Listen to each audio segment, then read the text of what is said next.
श्री सोमनाथ ज्योतिर्लिंग पौराणिक कथा। शिव पुराण के अनुसार सोमनाथ ज्योतिर्लिंग भगवान शिव का प्रथम ज्योतिर्लिंग है। पुराणों में सोमनाथ ज्योतिर्लिंग की स्थापना से संबंधित कथा इस प्रकार है। जब प्रजापति दक्ष ने अपनी सभी 27 पुत्रियों का विवाह चंद्रमा के साथ कर दिया तो वे बहुत प्रसन्न हुए। पत्नी के रूप में दक्ष कन्याओं को प्राप्त कर चंद्रमा बहुत शोभित हुए और दक्ष कन्याएं भी अपनी स्वामी के रूप में चंद्रमा को प्राप्त कर सभी कन्याएं भी इस विवाह से प्रसन्न थीं।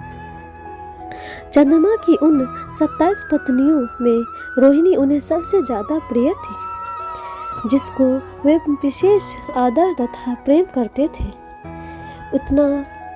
उनका इतना प्रेम अन्य पत्नियों से नहीं था। चंद्रमा को अपनी तरफ उदासीनता और उपेक्षा का देखकर रोहिणी के अलावा बाकी दक्ष पुत्रियां बहुत दुखी थीं।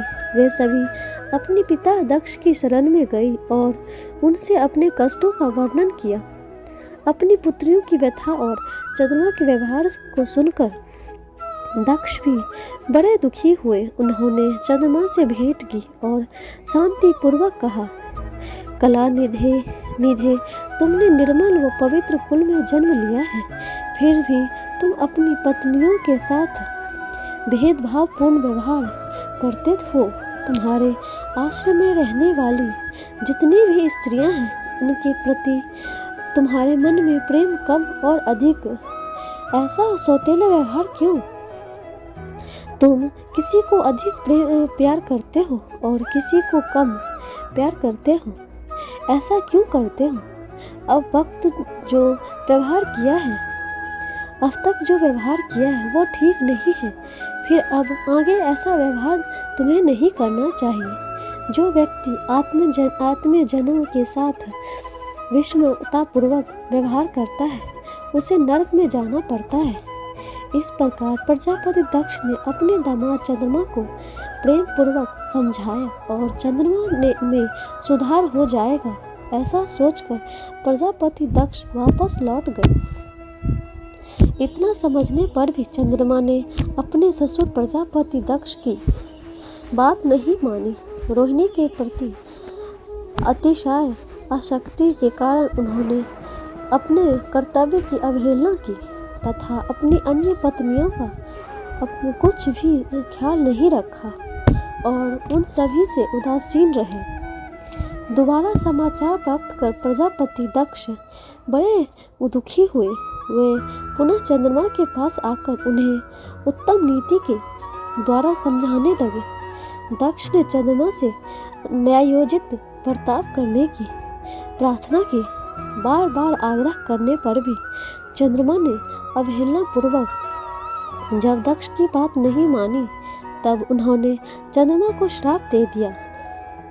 दक्ष ने कहा कि मेरे आग्रह करने पर भी तुमने मेरी अवज्ञा की है, इसीलिए तुम्हें क्षय रोग हो जाए। दक्ष द्वारा श्राप देने के साथ ही क्षण भर में चंद्रमा क्षय रोग से ग्रस्त हो गए। उसके क्षय रोग होते ही सर्वत्र हाहाकार मच गया।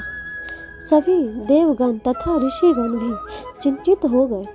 परेशान चंद्रमा ने अपनी अवस्था तथा उसके कारणों की सूचना इंद्र आदि देवताओं तथा ऋषियों को दी। उसके बाद उनकी सहायता के लिए इंद्र आदि देवता तथा वासिष्ठ आदि ऋषिगण ब्रह्मा जी के शरण में आ गए। ब्रह्मा जी ने उनसे कहा कि जो घटना हो गई है उसे तो भुगतना ही है, क्योंकि दक्ष के निश्चय को पलटा नहीं जा सकता। उसके बाद ब्रह्मा जी ने उन देवताओं को एक उत्तम उपाय बताया। ब्रह्मा जी ने कहा कि चंद्रमा देवताओं के साथ कल्याण कारण शुभ अभ्यास क्षेत्र में चले जाएं। वहां पर विधि पूर्वक शुभ मृत्युंजय मंत्र का अनुष्ठान करते हुए श्रद्धा पूर्वक भगवान विष्णु शिव का आराधना करें।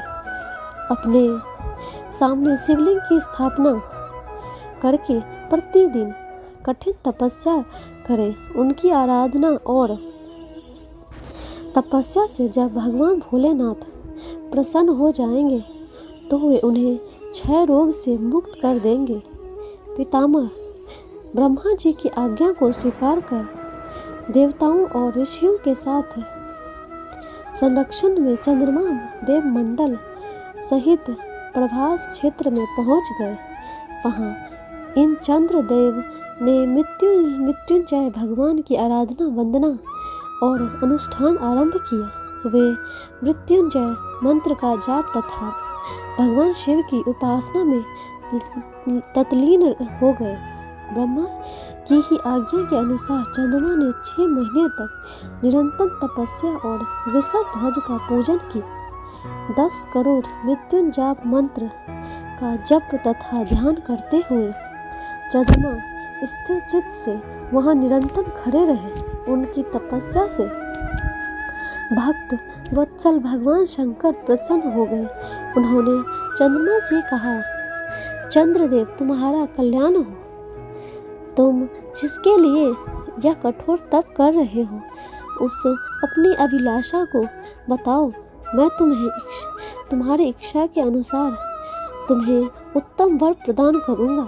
चंद्रमा ने प्रार्थना करते हुए विनय पूर्वक कहा, देवेश्वर आप मेरे सब अपराधों की क्षमा करें और मेरे शरीर के इस क्षय रोग को दूर कर दें। भगवान शिव ने तपस्या से प्रसन्न होकर चंद्रदेव से वर मांगने के लिए कहा। इस पर चंद्रदेव ने वर मांगा कि हे भगवान, आप मुझे इस श्राप से मुक्त कर दीजिए और मेरे सारे अपराध क्षमा कर दीजिए। इस श्राप को पूरी से समाप्त करना भगवान शिव के लिए भी संभव नहीं था, परंतु अंततः मध्य का मार्ग निकल गया। चंद्रदेव तुम्हारी कला प्रतिदिन एक पक्ष में क्षीण हो रहेगी, जबकि दूसरे पक्ष में प्रतिदिन यह निरंतर बढ़ती रहेगी। इस प्रकार तुम स्वस्थ और लोक सम्मान के योग्य हो जाओगे। भगवान शिव का कृपा रूपी प्रसाद प्राप्त कर चंद्रदेव बहुत प्रसन्न हुए। उन्होंने भक्ति भाव पूर्वक शंकर की स्तुति की।